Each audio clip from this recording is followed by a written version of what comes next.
नमस्कार। आज के इस वीडियो में हम बात करने जा रहे हैं एक उपन्यास राग दरबारी की, जिसके की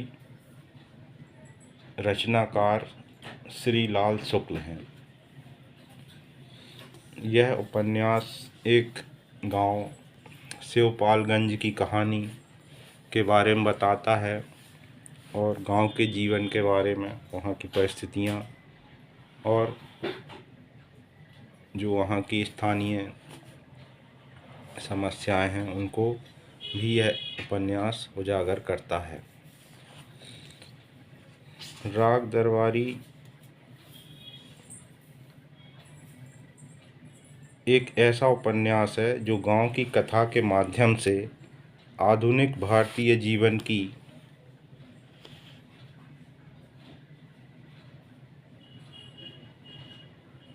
मूल्यहीनता को सहजता और निर्ममता से अनावृत करता है।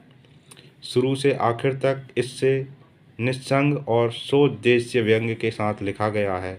हिंदी का शायद यह पहला बृहद उपन्यास है। फिर भी राग दरबारी व्यंग्य कथा नहीं है। इसका संबंध एक बड़े नगर से कुछ दूर बसे हुए गांव की जिंदगी से है, जो इतने वर्षों की प्रगति और विकास के नारों के बावजूद निस्वार्थों और अनेक अवांछनीय तत्वों के सामने घिसट रही है। यह उसी जिंदगी का दस्तावेज है। 1968 में राग दरबारी का प्रकाशन एक महत्वपूर्ण साहित्यिक घटना थी। 1970 में इसे साहित्य अकादमी पुरस्कार से सम्मानित किया गया और 1986 में एक दूरदर्शन धारावाहिक के रूप में इसे लाखों दर्शकों की सराहना प्राप्त हुई। वस्तुतः राग दरबारी हिंदी के कुछ कालजयी उपन्यासों में से एक है। जैसे जैसे उच्च स्तरीय वर्ग में गबन, धोखाधड़ी, भ्रष्टाचार, वंशवाद अपनी जड़ें मजबूत करता गया, वैसे वैसे आज से 40 वर्ष पहले का यह उपन्यास और ज़्यादा प्रासंगिक होता जा रहा है। राग दरबारी में जो इसके प्रमुख पात्र हैं, रंगनाथ, वैद्य जी, रुक्पन बाबू, छोटे पहलवान, प्रिंसिपल साहब, गयादीन, जोगनाथ इसके प्रमुख पात्रों में से एक हैं।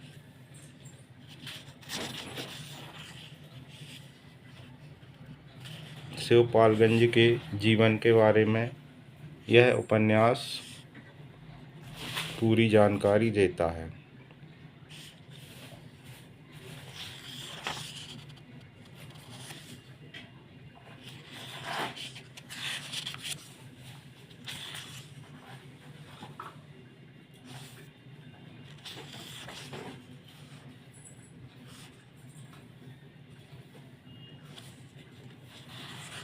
और लंगड़ू भी इसका प्रमुख पात्र है,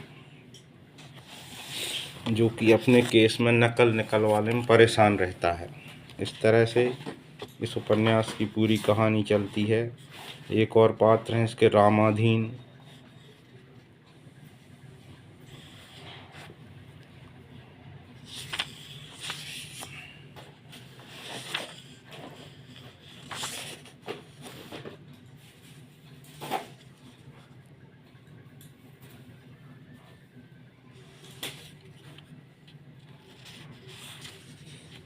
वैद्य जी इसके बहुत ही प्रमुख पात्र हैं, जिनके की इर्द गिर्द ही यहाँ का पूरा सिस्टम घूमता है।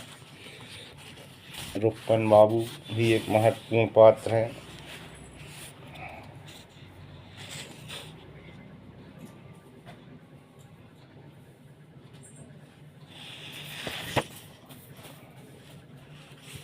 इसमें गबन, धोखाधड़ी,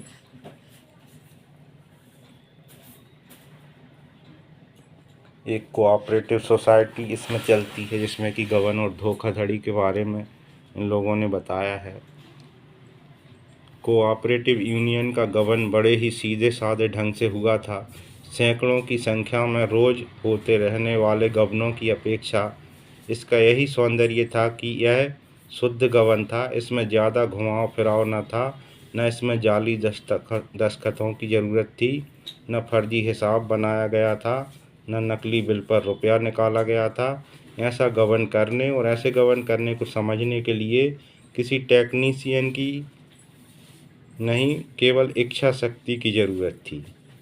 कोऑपरेटिव यूनियन का एक बीज गोदाम था जिसमें गेहूं भरा हुआ था।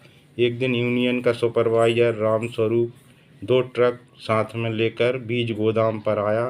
ट्रकों पर गेहूं के बोरे लाद लिए गए और दूर से देखने वाले लोगों ने समझा कि यह तो कोऑपरेटिव में रोज ही होता है। उन्होंने पड़ोस के दूसरे बीज गोदाम में पहुंचाने के लिए रामस्वरूप खुद एक ट्रक ड्राइवर की बगल में बैठ गया और ट्रक चल पड़े।